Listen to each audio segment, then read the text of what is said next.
Fox News is going to bemoan the decreasing marriage numbers in America. And who do they blame? Feminists, of course. If you look at the statistics, Harris, men specifically are opting out of marriage. I mean, this is a term that's been dubbed by Breitbart as the sexodus. All right, so I get into lots of trouble when I pipe up because I was raised by Shirley and Bob, and this is how they raised me. Oh, Bob and Shirley. I know. I love them. You know, I mean, it's all about the milk and the cow. I don't think there's a lot of pressure on men to get married because we are much more sexually free society. In general, if you kind of look historically, well, the 70s were pretty wild. But, I mean, Do tell, Harris. Yacht rock. I was in grade school, hello. But what I'm saying is, as a society, are we, and it's a question really for the doctor, too, are we really at a point where, you know, sex and marriage don't have to go together anymore, obviously. It used to be part of a song that rhymed.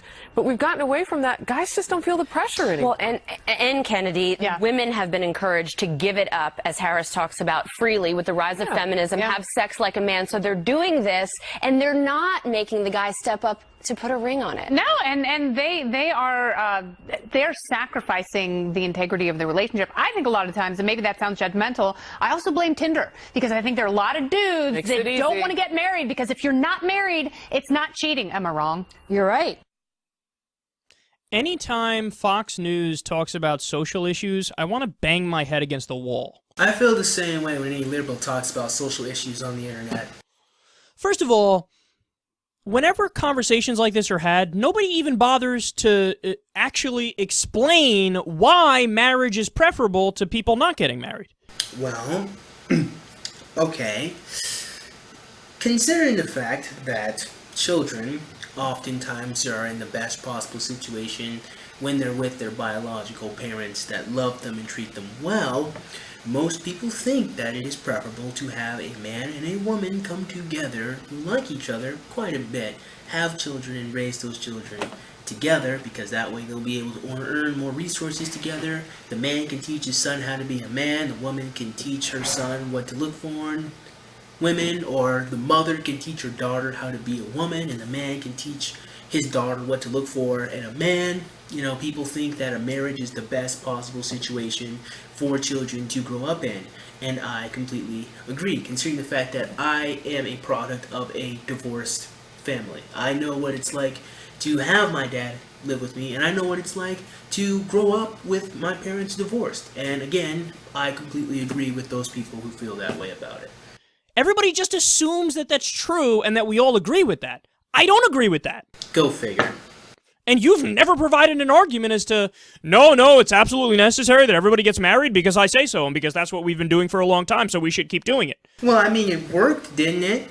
I mean, I know a lot of people, I mean, the people say that technically speaking, traditionalism isn't really so much as traditionalism as it is a fantastic point in human history where we could actually have these family units coming about. But even then, you know, maybe you don't need the white picket fence, you know, the American dream of, you know, mom and a dad, or boy and a girl. But I mean, a family unit, a mom and a dad, one daughter, one son, mom and dad, 3 kids, you know, the point being that children often do very well when their mother and their father are together, and a marriage should or is supposed to solidify that union between the two people to rear their children up.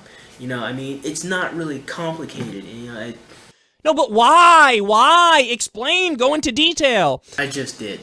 And then what else do they bring up? This all started with, well, a lot of kids are being born and their parents aren't married, and that's a problem. Well, okay, isn't the solution to that for you guys to be arguing for sex ed classes and Planned Parenthood and condom use and the pill? Now, I have been to your channel several times, and you do not strike me as an incredibly stupid individual. You don't. I don't think you're a very dumb person. However, that was foolishness squared.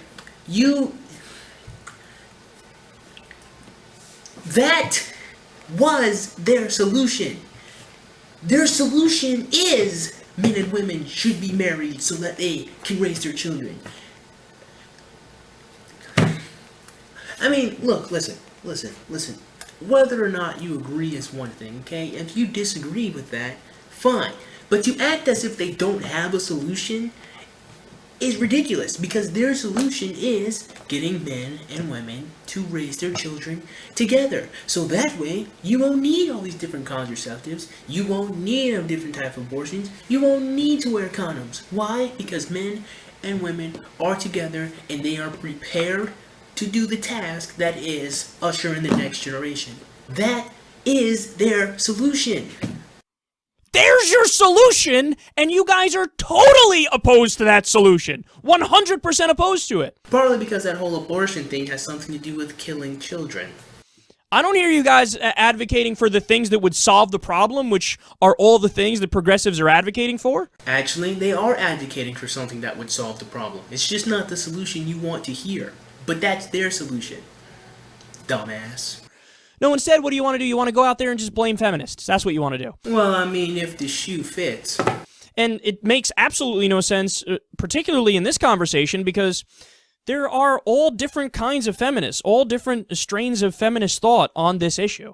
Some feminists, unfortunately, in my opinion, would agree with the idea that, like, you know, oh, women shouldn't have sex and they should hold out until marriage because, you know, that's... you're respecting yourself more that way or whatever. Bullshit. And then there are other feminists who would stand up and say, well, no, we should be empowering women, so you make your own choices, whatever you want to do, you do, and that's cool. Yes, and to that I always reply, just because you can do something doesn't mean you should. With great power, there must also come great responsibility. And too many feminists want to jerk that whole responsibility thing. You shouldn't be shamed if you want to have more sex than some housewife that lived in the year 1952. So there's different kinds of feminist thought on this, but they make it seem like all feminists agree. And they're like, just blame the feminists for the fact that people aren't getting married as much now. That men don't want to get married too much. Because women definitely want to get married. I have seen it. I have not... Actually, I don't think I've ever met a single woman that doesn't want to get married. I don't think I have. I've met a couple of women who don't want to have children, but as far as getting married, that does seem to be something that is consistent with most women that I even see online or that I talk to, or even feminists too. But when it comes to men, online, I have MGTOWs, we'll just leave it right there. Even some men who don't call themselves MGTOW just don't want to end up getting married. And the reason why is because a lot of women in our generation are terrible relationship partners. They are too insecure. I mean, they might be beautiful, they might be good looking, but some of them just aren't trustworthy people. Some of them just suck. They just suck as partners at the bottom line. I'm going to make a whole video that really not a whole video series that delves into women and their lack of ability to become good partners. So, look out for that in the future. So, keep talking. No, it's not necessarily a bad thing that people aren't getting married. You mean a lot of young women not being good relationship partners isn't a bad thing? And this is why I make fun of liberals. And the reasons why people aren't getting married, I mean, there's a lot of different cultural things that go into that. And again, I don't think they're necessarily bad. If we agree that the main issue here, the main problem here is we don't want kids to grow up without a proper support system, well then, okay, again, we come full circle and go back to my original point. Then you should be arguing for Planned Parenthood, the pill, condom use, free clinic, sex education, safe sex. But you're not discussing that. You don't want to talk about solutions at all. What then comes back to me saying that their solution is you don't need all of that. You just need someone that you like, that's the opposite sex, who wants to have children. And that way you can avoid all that bullshit. You'll just be with someone that likes you and you like them. That is their solution.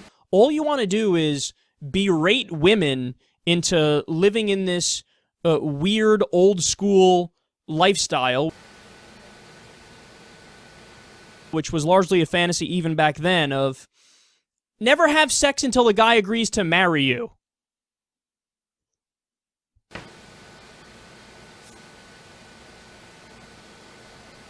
And they present it as if, like, that's an ideal. As if fighting off the urge to fuck until you're 27, as if that's, like, some sort of brilliant thing that we should all try to aspire to. When it comes to children not having their fathers, that sounds like a fucking fantastic thing.